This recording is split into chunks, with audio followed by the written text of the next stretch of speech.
Seconde partie de ce numéro de votre émission Planète Idéale avec deux enseignants-chercheurs sur ce plateau. Professeur Nyo Baba, nous voyons le Maroc, le Rwanda ou encore l'Éthiopie qui sont présentés comme des modèles dans la promotion de ce type d'énergie. Alors, quelle est la solution miracle qui a pu marcher dans ces pays et qui n'arrive pas à l'être plutôt en Afrique de l'Ouest? On a l'impression que sur le continent, l'Afrique de l'Ouest a encore du chemin à faire. Solution miracle, il n'y en a pas. Il faut un engagement des pouvoirs publics. Il faut un engagement des chercheurs. L'engagement du chercheur, c'est qu'il doit être redevable au pouvoir public. Cela suppose aussi qu'en retour, le pouvoir public met les moyens. Il faut confier, il faut faire voir aux enseignants, aux chercheurs de manière générale, qu'il y a un cahier de charges qui doit répondre aux besoins des États. Ça veut dire qu'en retour, les États aussi mobilisent les fonds pour soutenir. La plupart du temps, nous n'avons pas de moyens pour la recherche. Les enseignants-chercheurs, heureusement d'ailleurs, que pour leur grade, ils se débrouillent, permettez-moi le terme, pour faire ce qu'ils font aujourd'hui comme recherche.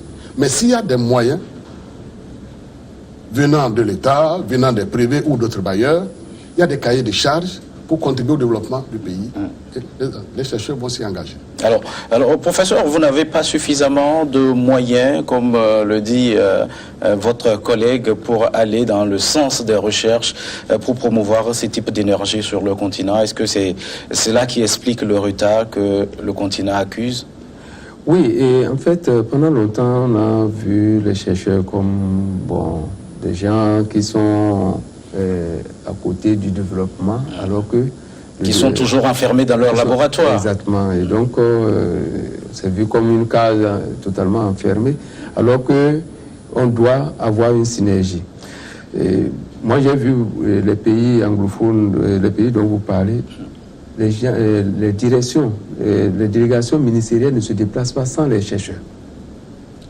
Vont en délégation au niveau de conférences avec quelqu'un qui s'y connaît au niveau de l'université et qui peut parler de la chose. Donc, c'est une autre mentalité qui a permis d'aller très rapidement vers des succès. Ce succès-là, c'est, comme il a dit, c'est ensemble mon effort. Chacun joue sa partition.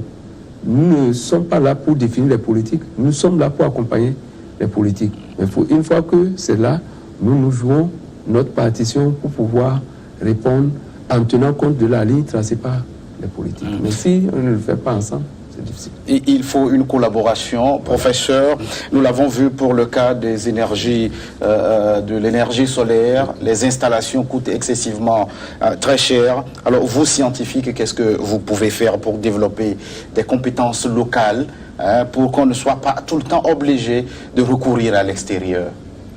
Les compétences locales, ça a été déjà initié. Si je prends par exemple l'Université de Kara et la faculté que j'ai l'honneur de diriger, nous avons une licence de physique appliquée énergie habitat. Et cette licence professionnelle fait de l'énergie solaire. Nous avons cette année, il y a 1 an et demi à peu près, ouvert un master d'énergie renouvelable. Est-ce qu'il suffit seulement d'avoir le diplôme issu de votre université? Ils font de la pratique. C'est-à-dire qu'en dehors des cours théoriques qu'ils reçoivent, des travaux pratiques qu'ils reçoivent au laboratoire, ils savent travailler sur le terrain, monter les panneaux. Bien entendu, il faut aller au-delà de ça. Et on leur a dit non, vous n'êtes pas appelés à attendre qu'il y ait un concours pour vous recruter. Vous devez pouvoir vous installer. Mais la petite faculté, combien on forme? Moins de 30. Il faut les moyens pour former suffisamment ces techniciens, comme il le disait, pour pouvoir entretenir, pour pouvoir maintenir, pour pouvoir fabriquer le matériel. Chers invités, je vais vous proposer cette expérience. Elle se déroule à Madagascar. Des femmes villageoises formées et capables d'installer, réparer et s'occuper de la maintenance des panneaux photovoltaïques. C'est plutôt extraordinaire pour leur rang. Je vous propose de suivre ce reportage. Jusqu'à fin 2017, ce village de pêcheurs isolé à l'ouest de Madagascar n'avait pas accès à l'électricité. Yolande et ses petits-enfants s'éclairaient à la lampe à pétrole. D'abord, ça ne faisait pas assez de lumière, on ne pouvait pas travailler correctement. Et puis la fumée nous rendait malades. Les enfants n'arrêtaient pas de tousser et ils avaient les narines noircies. Mais aujourd'hui, près de 200 logements sont équipés de panneaux solaires et ce sont Yolande et 3 autres femmes du village qui assurent l'installation et la réparation des équipements. Un savoir-faire acquis en Inde où elles ont été formées en tant que techniciennes solaires. Quand on est parti, j'avais un peu peur parce qu'on ne connaissait pas ce pays. Ce qui m'a surtout impressionné, ce sont les lumières. Ah, c'était éblouissant de voir toutes ces lumières en Inde.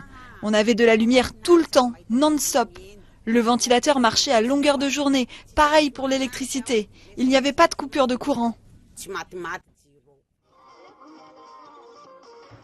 Le programme a changé la vie des villageois qui continuent désormais à étudier, travailler ou cuisiner le soir venu. L'énergie solaire permet aussi de lutter contre l'insécurité.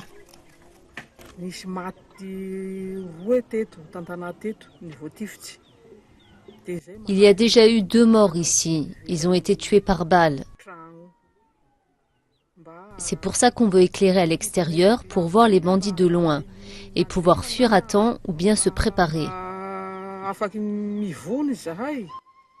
D'ici 2030, le projet prévoit d'approvisionner 630 000 ménages en énergie solaire. Un bond en avant pour les villages concernés dans un pays où 94% de la population est privée d'électricité. Professeur Daouda Maman, comment réagissez-vous face à ce que vous venez de suivre? Moi, je suis très impressionné et je leur ai souvent dit, c'est pas tout le monde peut apprendre. Ce que l'on nous reproche et qu'on doit corriger, c'est d'être trop théorique. On ne peut pas prendre un jeune homme pendant 2 ans, 3 ans, sans qu'à la fin, il ne puisse résoudre les problèmes. Et donc ça interroge d'abord nos systèmes éducatifs. Il faut accepter de dire que généralement, dans notre manière de conduire, on n'a pas les moyens pour aller vers les applications. On fait moins d'applications. Et ce qui est important ici, c'est qu'on est rentré, on a laissé le vocabulaire trop théorique et on est rentré dans la pratique. Dans la pratique. On a pris des gens qui veulent vraiment apprendre et ça c'est possible. C'est possible de transférer ce savoir-faire vers les populations. Ce n'est pas la langue qui fait la technicité, c'est la dextérité. Et cette dextérité, beaucoup l'ont de façon inouïe, mais il faut pouvoir le faire. Et ils savent qu'en le faisant, ils vont contribuer à résoudre les problèmes de leur journée. Moi, je pense que c'est une école, ça nous interpelle, c'est à nous de voir sous quelle forme. C'est vrai, ce n'est pas de copier-coller qu'il faut faire, mais nous pouvons faire quelque chose. Nous avons le devoir d'ailleurs de faire quelque chose pour que nos communautés, à la base, nos villages, puissent sortir de l'ordinaire. Donc, ça nous interpelle, mais c'est le transfert, je pense que il faut trouver la bonne forme. Parce que nous, on est beaucoup plus dans la conception et tout ça là, mais pour cette partie pratique, avec les ONG et d'autres partenariats, on doit pouvoir aller vers ces genres d'initiatives. Professeur, comment réussir ce transfert de compétences pour que ce que nous venons de voir se multiplie dans d'autres pays? Parce qu'une chose est d'avoir des installations en énergie solaire, mais l'autre, la plus importante, est de pouvoir les entretenir. Comment gagner ce pari? Pour gagner ce pari, comme il a dit, il faut laisser adhérer tout le monde à la politique de mise en place de ces énergies renouvelables. Les potentiels utilisateurs doivent savoir quelle est leur partition à jouer. Si c'est nécessaire, il faut les former. On ne va pas demander à chaque technicien de se pointer dans un village chaque fois qu'il y a des pannes de venir entretenir. Donc, il faudrait que les utilisateurs, potentiellement, puissent intervenir pour les pannes, j'allais dire, élémentaires, les pannes primaires. Donc, il faut former, il faut sensibiliser les gens, il faut les amener à adhérer à cette politique. Est-ce que c'est parce que, justement, ces populations n'adhèrent pas à ces politiques souvent menées par les pouvoirs publics? Non, en fait, moi, j'ai eu, pour pour l'expérience que j'avais vue en Côte d'Ivoire, au moment où j'étais là-bas, il y avait un fonds de développement professionnel qui concernait certes les entreprises, mais une partie de ces fonds-là était destinée à aller former les populations sur le terrain directement. Vous voyez, parce que si vous voulez demander aux populations de se cotiser pour leur formation, ça va être difficile. Donc, ce fonds, c'est une des propositions, c'est-à-dire qu'il faut un peu de moyens pour permettre à ce que l'on aille sur le terrain directement, former quelques personnes comme on vient de le voir. Pour le savon liquide, par exemple, c'est pas, j'ouvre juste une parenthèse, les populations savent faire du savon liquide, ça leur permet de ne pas, au moins, d'améliorer un peu leurs revenus par rapport à ça. Mais on leur a appris ça sur le terrain. Donc, la même chose peut se faire avec l'énergie solaire telle que ça a été fait au niveau de Madagascar. Mais il faut imaginer un petit fonds d'appui pour pouvoir permettre à ceux qui vont aller les former de pouvoir au moins se déplacer pour aller le faire sur place et d'identifier les potentiels. Donc, moi, je pense qu'il faut aller vite.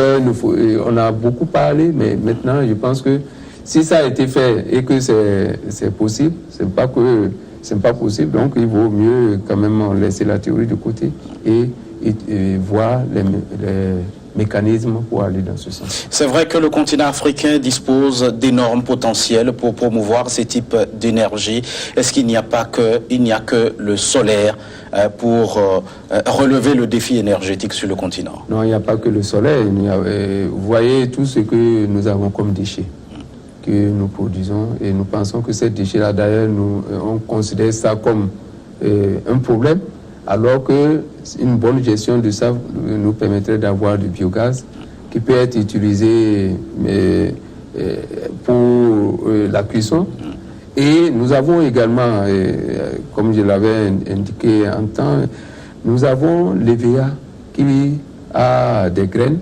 Ces graines-là, aujourd'hui, ne sont pas exploitées, c'est jeté. C'est des tonnes de graines. Or, l'huile issue de ces graines peut remplacer, par exemple, les huiles à moteur dont nous avons besoin. On peut fabriquer l'équivalent un peu de gasoil. C'est vrai, il y a un problème de pollution, mais les techniques des moteurs ont montré que c'est moins polluant que le gasoil. Donc, on peut avoir de l'énergie à partir des éléments que nous produisons sur place. Il y a d'autres éléments, mais moi je ne vais pas aller, puisque ce n'est pas étudié pour l'alimentaire. Donc comme ce n'est pas étudié pour l'alimentaire, pour ne pas faire une concurrence entre l'alimentaire et l'énergie, c'est pourquoi moi je pense que cet élément, entre autres, peut rentrer avec les aspects de déchets valorisés.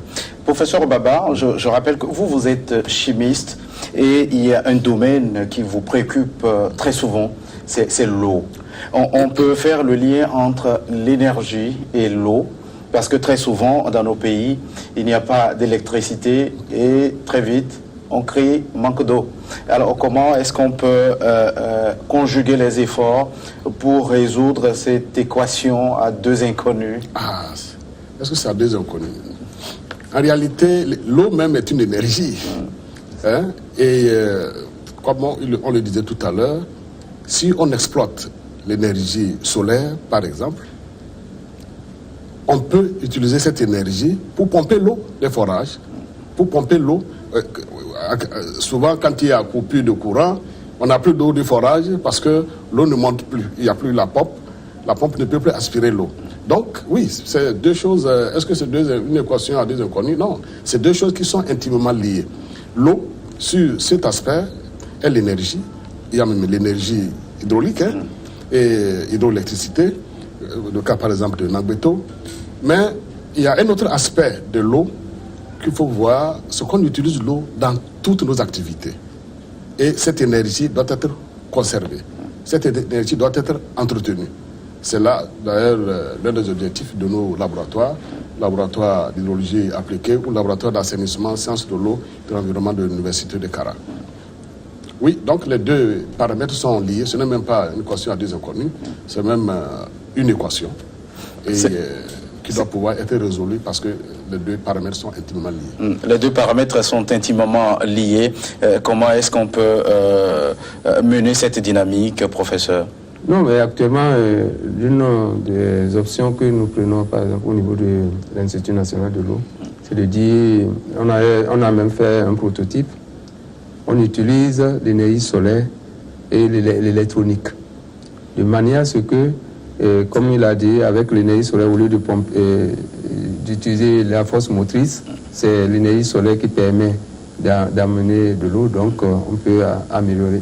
Et en plus de ça, pour la tarification, la personne paie 10 francs, on place, c'est un appareil avec l'énergie solaire, on place la carte et ça débite exactement la quantité qu'il faut. Ça, c'est une expérience que nous avons déjà au niveau de l'Institut national de l'eau, qu'il faut approfondir. C'était avec les Pays-Bas, une fondation des Pays-Bas qui accompagne cette action. Bon, c'est juste pour vous dire que l'énergie solaire va éviter à nos sœurs et mamans d'aller sous le temps être en train de faire du sport donc on appelle ça les trucs à motricité humaine, et de leur permettre de réduire cet effort-là pour s'occuper d'autres choses. Donc toute chose qui va leur permettre d'aller améliorer leur commerce, etc. Donc l'énergie solaire dans la gestion des ressources en eau, c'est bien, mais il y a les stations d'épuration. Alors, l'Afrique et les énergies propres, nous sommes arrivés à la fin de cette émission que nous avons eu le plaisir d'animer avec le professeur Daouda Maman. Vous êtes enseignant-chercheur à l'université d'Abomey-Calavi, à Cotonou au Bénin. Vous êtes directeur de l'Institut national de l'eau. Merci au professeur Nyon Baba, enseignant-chercheur à l'université de Kara, doyen de la faculté des sciences techniques. Merci d'être passé sur ce plateau. Merci aussi à vous qui êtes restés à notre compagnie. À très vite pour un nouveau numéro de votre émission Planète Idéale.